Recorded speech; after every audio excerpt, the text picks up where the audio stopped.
Rahmat dan syukur kami naikkan kepadamu ya Allah kami, di dalam nama Tuhan Yesus. Sebagaimana pujian ini kami rindu untuk mendengarkan sabda-Mu. Biarlah Tuhan berfirman bagi kami, Tuhan berbicara bagi kami secara pribadi, supaya firman-Mu memberikan pertumbuhan bagi kami, firman-Mu memberikan kekuatan bagi kami, bahkan firman-Mu memberikan pemulihan bagi kami. Terpujilah Engkau ya Tuhan. Urapi kami masing-masing ya Bapa. Berikanlah iluminasi bagi kami, supaya melalui iluminasi itu kami boleh mengerti, memahami kebenaran firman. Dalam nama Tuhan Yesus kami sudah berdoa dan mengucap syukur. Amin. Silakan duduk. Jemaat Tuhan, Shalom. Shalom.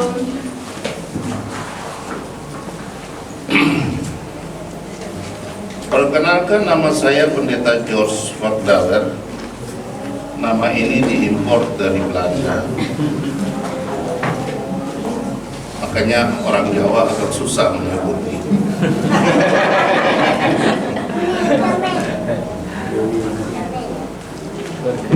Tidak apa-apa. Baik, kita buka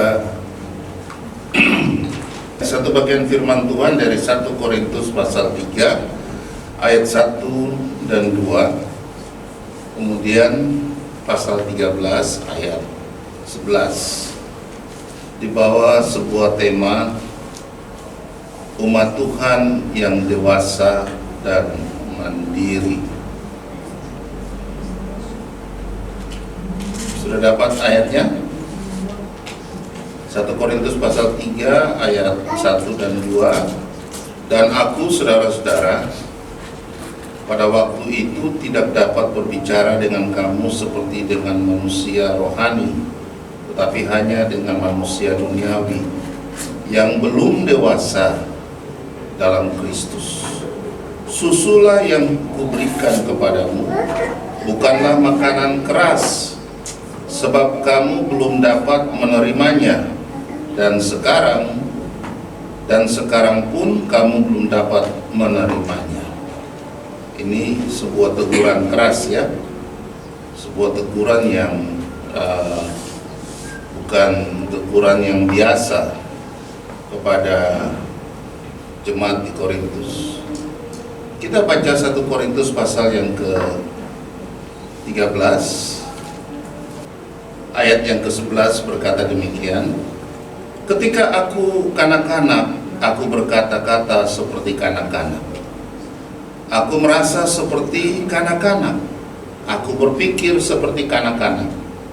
Sekarang, sesudah aku menjadi dewasa, aku meninggalkan sifat kanak-kanak itu. Kita semua di sini dewasa ya? Ya, amin. Puji Tuhan. Seperti ya.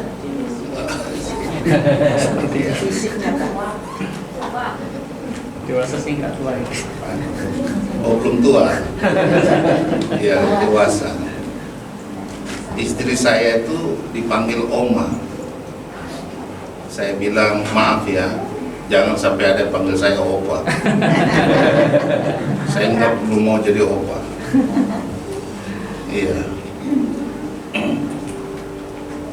Saudara Tuhan kekasih dalam Tuhan Yesus, kita mencoba merenungkan dua bagian ini bersama-sama menjadi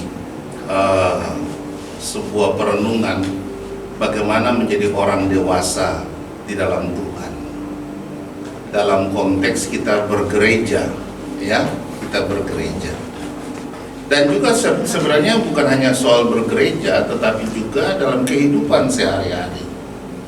Ya kan? Saya banyak menemukan ada orang yang sudah berumah tangga, ya, berumah tangga, tapi suka main game. Ya kan?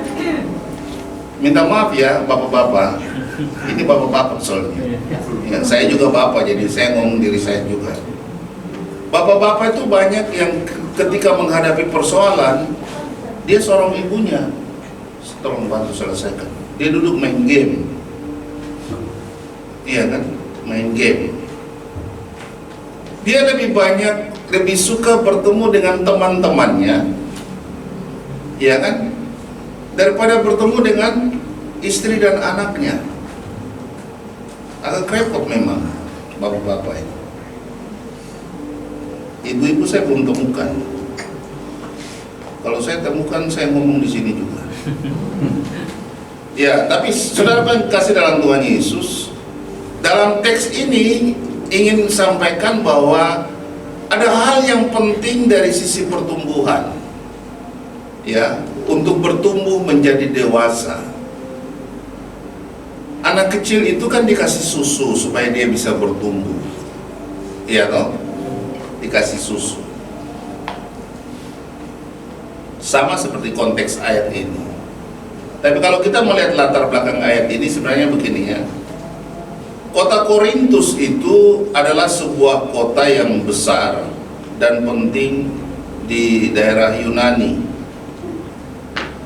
Nah, kota ini terkenal karena keragaman budayanya. Jadi ini karena kota pelabuhan. Kota pelabuhan itu artinya tempat persinggahan berbagai macam orang dari berbagai negara, berbagai tempat. Sehingga budaya di situ pun menjadi sebuah budaya yang cukup beragam. Dan peningkatan ekonomi, aktivitas ekonominya pun juga semakin tinggi karena itu merupakan kota perdagangan juga dan sangat ramai, ya. Yang menjadi persoalan adalah kota ini penuh dengan dosa dan tindakan amoralitas. Itu persoalan yang menjadi masalah di Korintus ini, ya. Nah, kemudian kita melihat bahwa dalam konteks jemaat di Korintus, ini gereja yang sangat muda, gereja yang baru bertumbuh ketika Paulus mengadakan sebuah misi, perjalanan misi ke sana, ya. Tapi meskipun mereka muda, semangatnya yang sangat besar, mereka juga mengalami banyak masalah internal yang terkait dengan dosa, perceraian, perpecahan, ketidakdewasaan rohani, dan lain sebagainya. Nah, masalah jemaat Korintus ini, yang pertama adalah masalah perpecahan dan sektarianisme. Salah satu isu utama di jemaat Korintus yaitu perpecahan antara anggota jemaat. Jadi mereka memilih, aku dari golongan Paulus, ada yang memilih aku dari golongan Apolos, ada yang memilih aku dari golongan Kefas. Kefas itu Petrus, ya. Jadi perpecahan ini begitu kental karena perpecahan golongan ini. Petrus, Paulus, dan Apolos, mereka sendiri nggak apa-apa, mereka nyaman-nyaman saja. Tapi yang membuat provokasi adalah orang-orang yang menjadikan mereka sebagai idola. Ini yang jadi masalah, iya kan? Lebih mengidolakan seseorang, kemudian akhirnya menjatuhkan yang lain. Sehingga jemaat ini boleh dikatakan kurang persatuan karena perpecahan ini. Masalah moralitas atau masalah etika juga muncul di sana, ya. Jemaat juga berjuang dengan berbagai masalah etika, moralitas, perkawinan, kawin cerai, dan lain sebagainya. Ya, itu ada di sana. Dan konteks yang spesifik di sini, Paulus mencoba menegur jemaat Tuhan bahwa perilaku mereka yang tidak mencerminkan kedewasaan rohani. Nah, ini persoalannya. Jadi tindakan mereka itu tidak mencerminkan kedewasaan rohani. Dan ia menggunakan sebuah metafora bayi dan makanan untuk menggambarkan kondisi mereka. Ya kan? Bayi dan makanan menggambarkan kondisi mereka. Makanan susu dan makanan keras. Paulus menyatakan bahwa ketika ia pertama kali datang kepada mereka, ia harus memberikan mereka susu karena mereka belum siap untuk makanan keras. Susu melambangkan bahwa pengajaran yang diberikan adalah pengajaran yang dasar, yang biasa-biasa saja, yang baru pengenalan akan Tuhan. Tetapi setelah dia datang yang kali berikutnya, ternyata masih tetap biasa-biasa juga. Nggak ada pertumbuhan, nggak ada pengenalan yang lebih lagi. Hanya begitu-begitu saja. Saudara, kalau pengenalan akan Tuhan biasa-biasa saja, maka kita akan mudah jatuh kepada kompromi kepada hal-hal yang lain. Kita akan mudah jatuh kepada sinkretisme, pencampuran antara iman dan budaya itu sangat kuat. Kenapa? Karena pengenalan biasa-biasa saja. Dalam konteks ini Paulus berkata bahwa mereka seperti bayi. Bayi kalau dia panggil papa itu apa sih?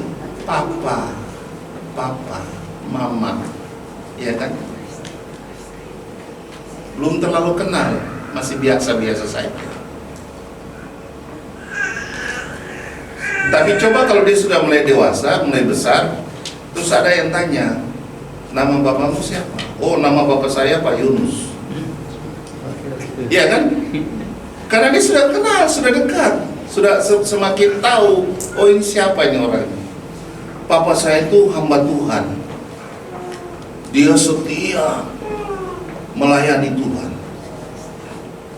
Karena sudah semakin dekat.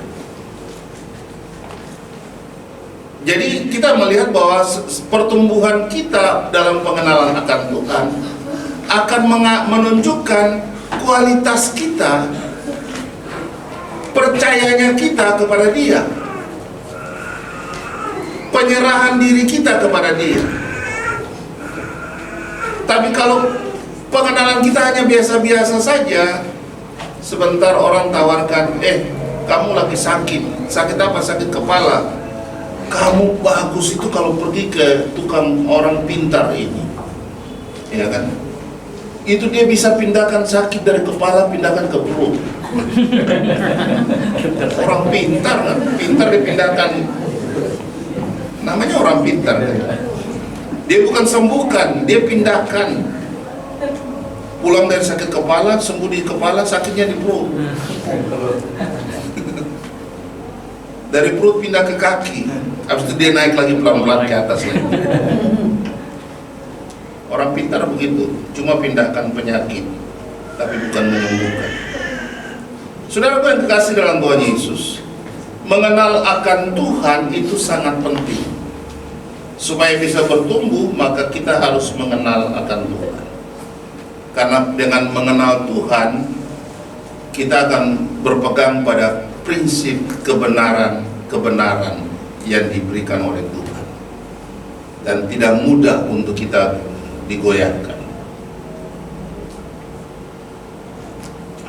Kalau Paulus berkata, susulah yang kuberikan kepadamu, bukanlah makanan keras, sebab kamu belum dapat menerimanya. Bahkan sekarang pun kamu belum dapat menerimanya. Ini pertanyaannya, kenapa belum dapat menerimanya? Ya, orang kalau seperti anak-anak itu baru minum susu, kita tegur dosa, dia tersinggung. Iya kan? Kita tegur tentang dosa, dia tersinggung. Saya nggak suka pendeta itu. Kayak dia tahu hidup saya. Padahal yang kita bicara adalah firman kan. ternyata firman itu kena dengan dirinya. Jadi seolah-olah dia ditelanjangi, dibukakan. Kita suruh bertobat, dia nggak mau bertobat. Nah ini orang kalau tidak mau mengenal Tuhan begini, ya kan? Tidak mau mengenal Tuhan seperti itu. Satu kali saya pulang ke Papua, ke Jayapura, ketemu teman-teman lama, ya kan? Mereka tahu saya hamba Tuhan, mereka tahu saya pendeta, tapi teman juga. Jadi mereka ngajak jalan-jalan. Saya ikut aja jalan-jalan. Tapi kemudian ternyata jalan-jalan itu hidup lama mereka masih tetap aja. Hidup kami yang lama itu masih aja dilakukan. Minum, mabuk-mabuk gitu ya. Wah, di kawan dia, ayo friend apa? Ayo mari kita minum sama-sama. Saya bilang, saya dulu memang suka minum. Ya, minuman keras. Itu es batu.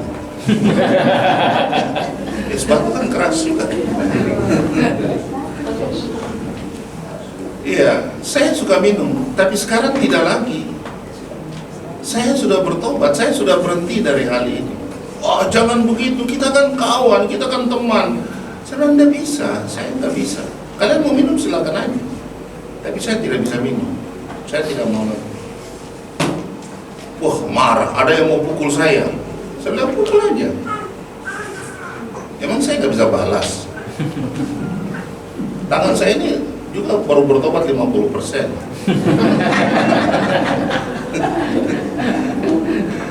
Ya enggak juga sih, nggak mungkin saya balas juga, ya kan. Tapi ya udah, mereka tersinggung karena saya tidak ikut nimbrung, ikut minum dengan mereka. Tapi saudara tahu apa yang terjadi? Besoknya itu teman-teman itu banyak masalah, banyak kena masalah. Dan saya datang kasih nasihat mereka, nasihatin mereka, tegur mereka. Semua kepala tertunduk dengar. Saya bayangkan kalau kemarin itu saya ikut minum dengan mereka, apa yang terjadi? Nggak bisa tegur. Nggak bisa tegur mereka. Lah kita sama aja lu, ngomong apa lu? Ya kita sama kok, ya kan? Dan disitulah saya melihat bagaimana kita punya sikap dewasa berubah. Dewasa berarti menuju kepada perubahan. Dari anak-anak menjadi dewasa berarti harus menuju kepada sebuah perubahan. Iya kan? Nah, ketika berubah itu berarti semua harus berubah. Cara menanggapi, cara menangkap sesuatu itu harus berubah. Tidak lagi seperti anak-anak. Dulu waktu anak-anak berantem, kita berantem, tapi damai lagi. Ya kan, namanya anak-anak. Tapi setelah dewasa berantem, kok tunggu nanti. Jadi sikap damai itu agak sulit kalau bicara dewasa. Gak mungkin saya bisa berdamai dengan dia. Bahkan mungkin ada yang bilang begini, Pak Pendeta, kalau bicara maaf saya sudah kasih maaf. Tapi kalau untuk ketemu orang itu enggak nih. Saya nggak mau lihat mukanya. Apalagi ke gereja. Apakah ini sikap dewasa? Iya kan? Kalau mau ketemu mukanya, aduh sorry deh. Apalagi datang kepada dia minta maaf, jangan deh. Artinya bahwa ini sebenarnya kan kita belum beres dengan diri kita. Kita belum bertumbuh secara dewasa. Kita masih tetap bersikap kekanak-kanakan. Masih makan, minum susu. Jadi bertumbuh secara rohani menekankan pentingnya pertumbuhan rohani itu, kehidupan orang percaya. Ya, menekankan bahwa saudara dan saya dituntun supaya kita harus mengalami perubahan. Perubahan dari mana? Dari mindset kita, dari cara berpikir kita. Perubahan dari mana? Dari respon kita terhadap lingkungan di sekitarnya. Perubahan dari apa? Perubahan dari apa saja yang sifatnya adalah kekanak-kanakan harus ditanggalkan. Iya kan? Yang waktu muda kita bermain sama-sama dengan teman, ketika menikah sudah tidak bisa lagi teman-teman itu dijadikan prioritas utama. Iya kan? Rumah tangga itulah yang menjadi prioritas utama. Saya konseling anak-anak pemuda yang baru menikah. Saya bilang, kamu menikah, istri harus menjadi yang prioritas, bukan teman. Sebab kalau kamu susah, istrimu yang akan susah, ikut susah, bukan teman. Temanmu akan tinggalkan kamu. Iya kan? Waktu senang aja temanmu ada, tapi waktu kamu sakit, dia cuma bilang sakit ya. Oh ya sudah. Oh. Tapi yang bawa kamu ke rumah sakit, yang memikirkan kamu itu adalah istrimu. Ya. Jadi harus prioritaskan waktu, tenaga, pikiran kepada istri. Kalau masih bersifat kekanak-kanakan, udah keluyuran aja. Habis menikah keluyuran lagi, main dengan teman-teman. Sudah nggak tahu mana apa skala prioritasnya. Ya, itu yang terjadi, saudara. Itu yang terjadi dalam kehidupan banyak orang, ya, banyak orang dewasa karena tidak dewasa, ketidakdewasaan. Paulus mengingatkan kita bahwa iman kita harus berkembang, harus bertumbuh dari tahap dasar kepada tahap yang lebih matang, di mana kita tidak hanya mengerti pengajaran dasar, tetapi juga mampu mengaplikasikan pengajaran yang lebih dalam dan kompleks dalam kehidupan kita sehari-hari. Jadi iman itu harus bertumbuh. Bapak Ibu percaya kepada Tuhan, percayanya itu harus bertumbuh. Kalau sekarang kita percaya, orang bisa ngomong percaya, tapi orang belum tentu bisa berbicara tentang mempercayakan diri kepada Tuhan. Belum tentu. Iya kan? Mempercayakan diri kepada Tuhan, dipimpin oleh Tuhan, itu nggak ada yang mau. Dia lebih banyak memimpin dirinya sendiri. Kita sama seperti apa namanya itu, calo, tahu calo ya? Calo bis. Pulau Gadung, ya kan? Artinya begini, saya percaya kalau saya naik bis dari sini, terminalnya di mana? Cimone. Kalidres. Ya. Dari Kalidres, nggak usah Kalidres deh. Polis. Dari sini ke Polres saja ya. Saya ambil contoh dari sini ke Polres. Ya kan? Saya minta tolong Pak Yunus tolong antar saya dari sini ke Polres. Pak Yunus bisa antar nggak? Bisa. Sekarang. Enggak sekarang. Bisa antar kan? Saya percaya beliau bisa bawa mobil dan antar saya. Apakah cukup sampai di situ? Ketika saya hanya percaya dia bisa antar saya sudah sampai di Polres. Saya harus memberi diri saya naik di atas mobilnya, iya kan?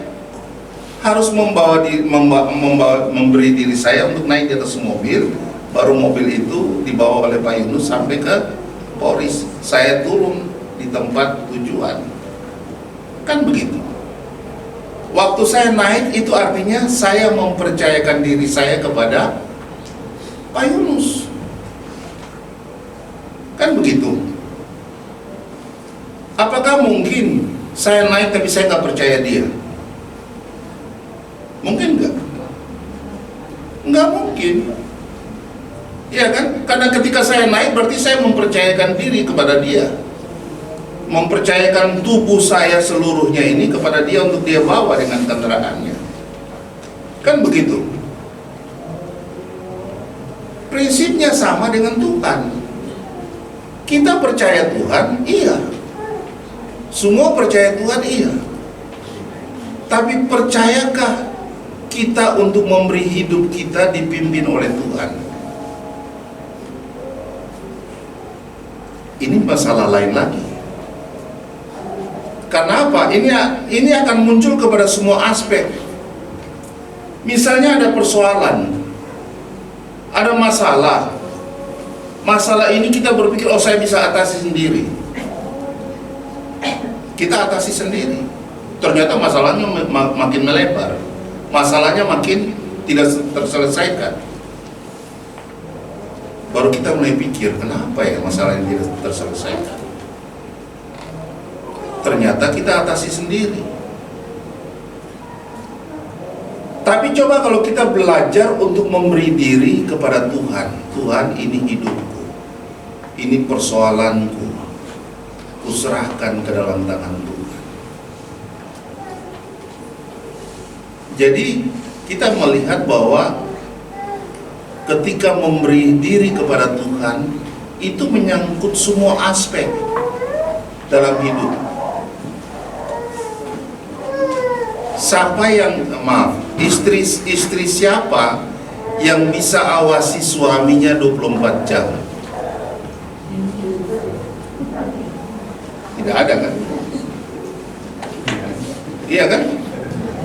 Tidak ada seorang istri yang bisa awasi dia ada di mana. Ya, Pak, ada di mana Pak? Video call. Posisinya di mana? Itu siapa yang duduk di samping itu? Baru duduk di samping aja jadi persoalan. Iya kan? Kan istri kan nggak mungkin setiap saat video call kan? Iya kan? Terus bagaimana caranya? Serahkan kepada Tuhan. Kita punya Tuhan yang bisa menjaga hidup kita, rumah tangga kita, suami kita, anak-anak kita. Iya kan? Hanya itu cara Tuhan. Anak saya, sebentar dulu, saya lihat waktu dulu. Oh ini saya. Anak saya ketika dia SMP ke SMA, saudara ipar saya di Surabaya ingin ambil dia, maksudnya mau sekolahkan di sana. Ada sekolah yang bagus di Surabaya, jadi mau sekolahkan. Wah, dia udah senang. Istri saya juga sudah senang. Saya yang tidak senang. Saya bergumul, maksud saya bukan soal senang atau tidak senang. Senang aja sih, tapi saya bergumul. Dan 1 minggu sebelum dia pergi, saya katakan kepada dia begini, anakku, kamu punya waktu hidup dengan Papa itu hanya sekian tahun. Sejak kamu lahir sampai kamu sekolah, hanya sekian tahun. Dan Papa belum memberikan banyak hal tentang firman kepada kamu. Belum banyak. Tentang hidup ini Papa belum berikan banyak hal kepada kamu. Jadi sebaiknya jangan kamu pergi. Wah, langsung dia nangis.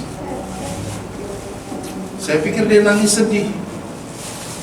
Ternyata dia nangis karena senang. Pak, itu yang aku tunggu, Pak. Saya tunggu Bapak jangan terima tawaran itu. Saya bilang, puji Tuhan. Kemudian singkat cerita dia kuliah di NHI Bandung. NHI Bandung dia kuliah. Nah, karena kuliah di Bandung, jadi saya lepaskan dia. Satu kali saya pergi ke sana, lihat dia, kunjungi dia, saya tidur. Pagi-pagi jam 4:30 dia sudah bangun, masak semua, persiapan semua. Karena anak kami itu nggak pernah jajan, jadi semua makanan itu selalu bawa dari rumah. Makan apa ketika sekolah juga dulu seperti itu. Nah, sampai kuliah pun begitu. Jadi dia masak sendiri. Terus kemudian sudah siap semua, dia bangunin saya, Papa, kalau mau makan itu makanan sudah ada di atas meja, itu apa namanya, buahnya ada di kulkas. Ya, sekarang aku pergi kuliah ya. Tapi dia tidak sadar, waktu dia bangun kerja itu saya sambil baring perhatikan dia apa yang dia sedang kerjakan. Dan di situ saya bersyukur karena apa? Karena dia semakin dewasa, semakin mandiri, semakin mandiri dia. Dan yang terakhir itu, yang saya kaget terakhir itu, dia bilang begini, Pak, tahun ini saya harus kuliah ke Korea. Saya bilang, ada apa ini? Saya diutus oleh sekolah, kami ada 5 orang, diutus oleh sekolah untuk studi lanjut ke Korea. Oh, puji Tuhan, saya bilang amin. Kalau itu memang bagiannya kamu, berkat yang harus kamu ambil. Pergilah dia ke Korea, kuliah di sana. Dan saya melihat anak-anak Tuhan yang diberkati Tuhan, yang dipersiapkan, dibekalin oleh orang tuanya, oleh hamba Tuhan. Benar-benar diberkati. Dia juara 3 dari seluruh pelajar seluruh dunia yang ada di Korea pada waktu itu. Dan sekarang saya bilang, kamu mau kemana terserah. Ya, kemarin dia tanda tangan kontrak di hotel Mercure. Hari ini tanda tangan, besok 2 hari kemudian dapat tawaran dari Dubai. Dia bilang enggak bisa. Dia saya bilang, loh, Dubai itu biar Bapak bisa beli mobil baru lagi. Dia bilang, enggak Pak, saya sudah tanda tangan kontrak, ini kepercayaan. Saya tidak akan ambil meskipun gaji di sana lebih besar. Nanti aja. Ya. Pergi ke sana itu gampang. Jadi hari ini tanda tangan kontrak, 2 hari kemudian dapat panggilan dari Dubai. Dia bilang, saya sudah berdoa, saya ada di sini. Ya, sekarang berada di Papua dia, di Hotel Mercure Papua. Jadi chef di sana. Sebenarnya udah sejahteranya kamu. Yang saya maksudkan di sini adalah bagaimana dia mengalami pertumbuhan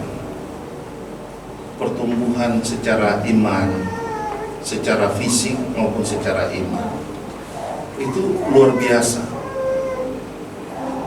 Saya berpikir bahwa anak-anak itu di rumah mereka manja. Setiap kali dia pulang dari kampus ke rumah, saya bilang, Petris, tolong buatkan Papa kue.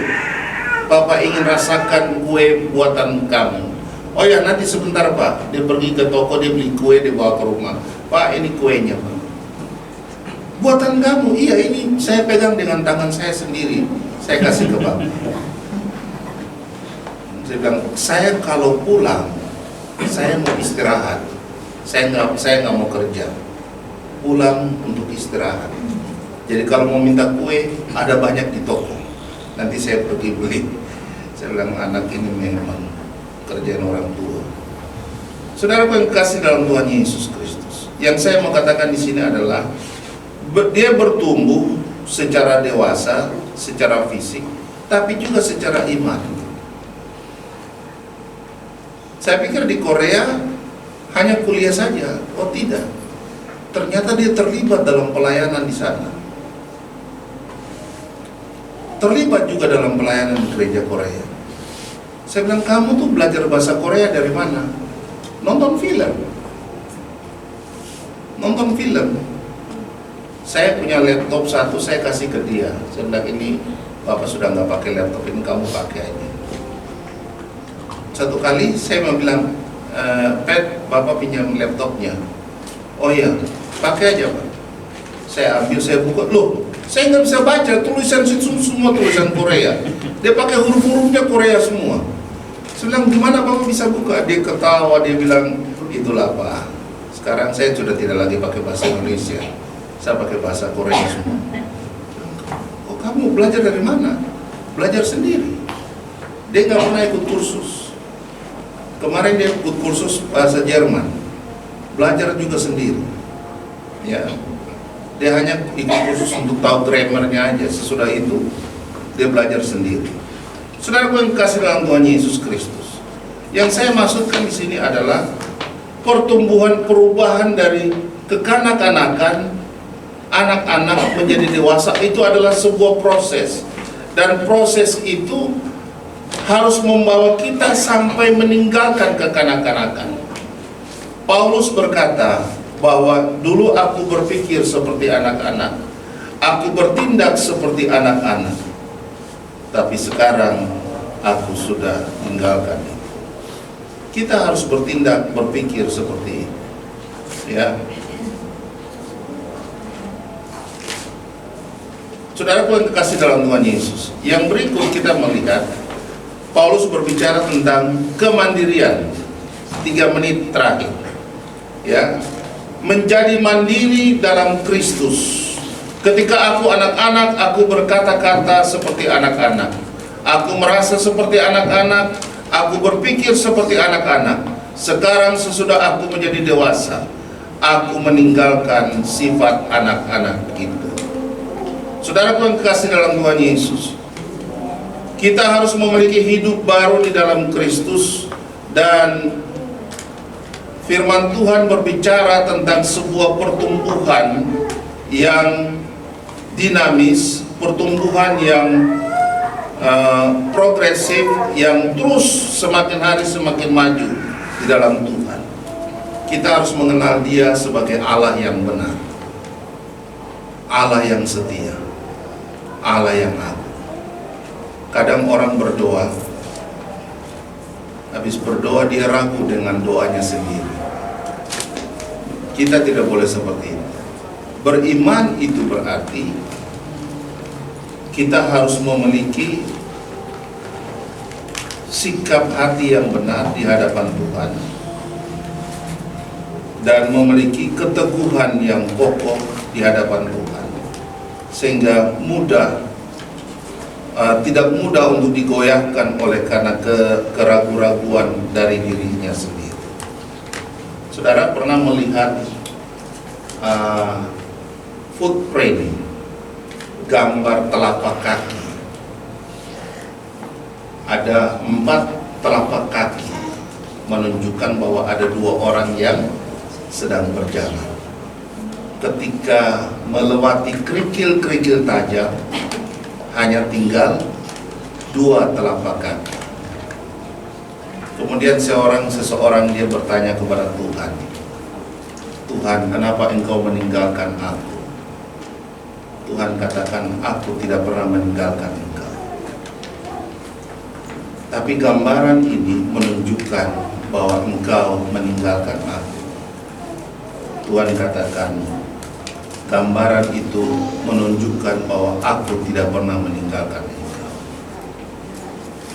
Bagaimana bisa? Yang ada hanya 2 telapak kaki. Yang 2 lagi kemana? Tuhan katakan, sesungguhnya ketika engkau berjalan di batu-batu kerikil bersama-sama dengan aku, maka aku akan menggendong engkau. Yesaya 46. Ya kan? Aku akan menggendong engkau sehingga yang terlihat itu hanya 2 telapak kaki. Itu adalah telapak kakiku, bukan telapak kakimu. Maka orang itu pun menjadi percaya, yakin dengan sungguh bahwa dia ada dalam gendongannya Tuhan. Ketika kita menghadapi kesulitan, persoalan, pergumulan, kita ada dalam gendongan Tuhan. Amin. Amin. Saya mau kasih ilustrasi lagi tapi nanti panjang. Jadi ketika ada dalam gendongan Tuhan, maka Tuhan akan menghalau setiap hal yang mencoba menghalangi kita, setiap hal yang mencoba menghalau kita. Maka percaya iman ini sangat penting, ya. Bertumbuh dengan iman itu sangat penting.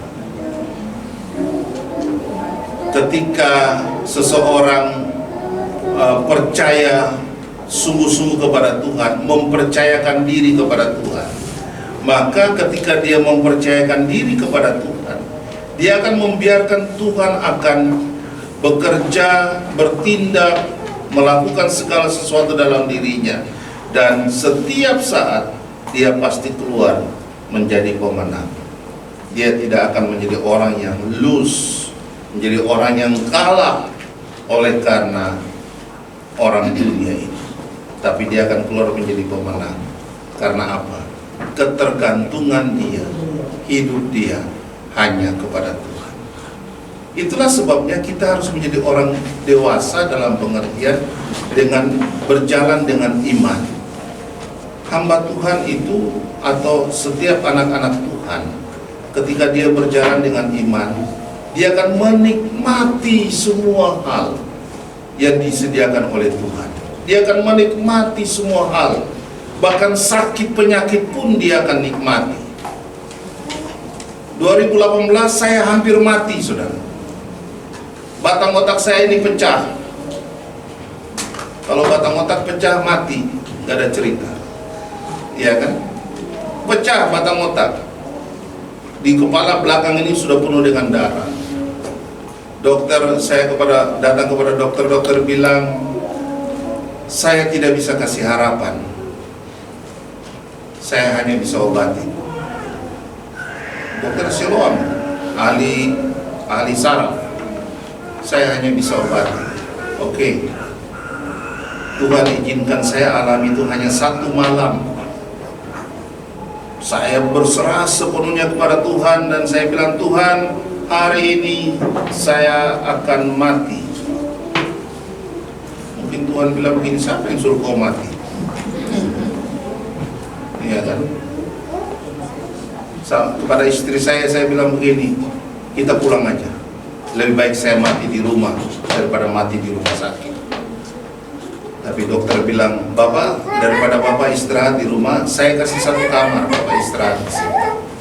Ya terserah dokter aja, karena dokter sendiri sudah hensa.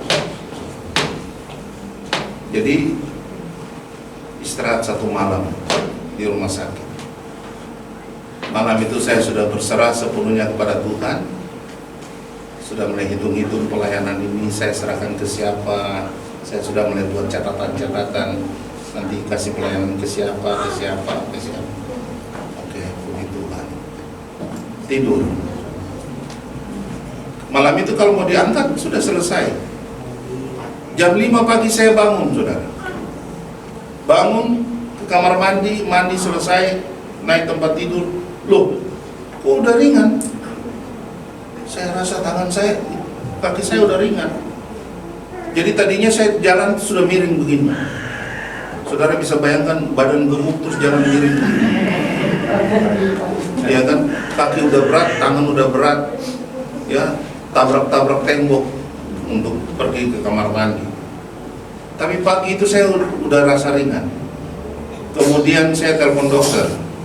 Dok, ini saya kok udah rasa ringan. Belum ya, nanti sore saya ada di Semarang. Singkat cerita dia datang, dia tes stroke saya. Dia suruh saya remas jarinya, baru dia tarik. Dia ingin tes apa kekuatan genggaman saya. Habis itu dia katakan begini, 95% Bapak sudah sembuh. Saya bilang, kemarin Bapak bilang tidak kasih harapan. Sekarang Bapak bilang 95% sudah sembuh. Jangan kasih harapan palsu. Oh, ini betul ini, Pak. Nanti besok kita scan lagi. Jadi besok di scan ulang. Saudara, apa yang terjadi? Batang otak saya itu sudah dibalut. Ya, batang otak itu dibalut, yang pecah itu dibalut. Terus di kepala saya itu sudah penuh dengan darah. Saya bilang, Dok, gimana caranya ambil darah ini? Apa harus dibuka batok kepala saya? Dia bilang tidak usah. Itu kita obatin 2 bulan, dia akan terserap sendiri. Jadi sudah, Bapak sudah tidak mengalami pendarahan lagi, sudah berhenti. Dan puji Tuhan sampai hari ini. Dan saya bilang, saya tanya, yang balut itu siapa? Saya sendiri tidak tahu siapa yang balut. Tapi yang pasti, Bapak sudah mengalami kesembuhan, sudah mengalami pemulihan secara total.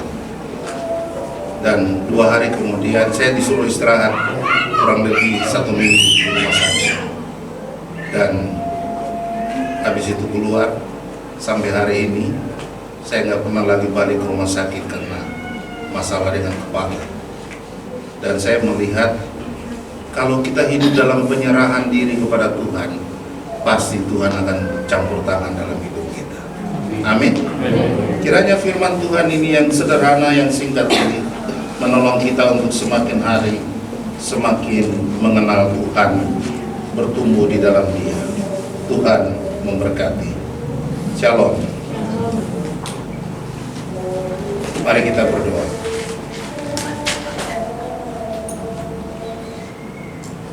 Bapa, kami mengucap syukur untuk kebenaran firman Tuhan.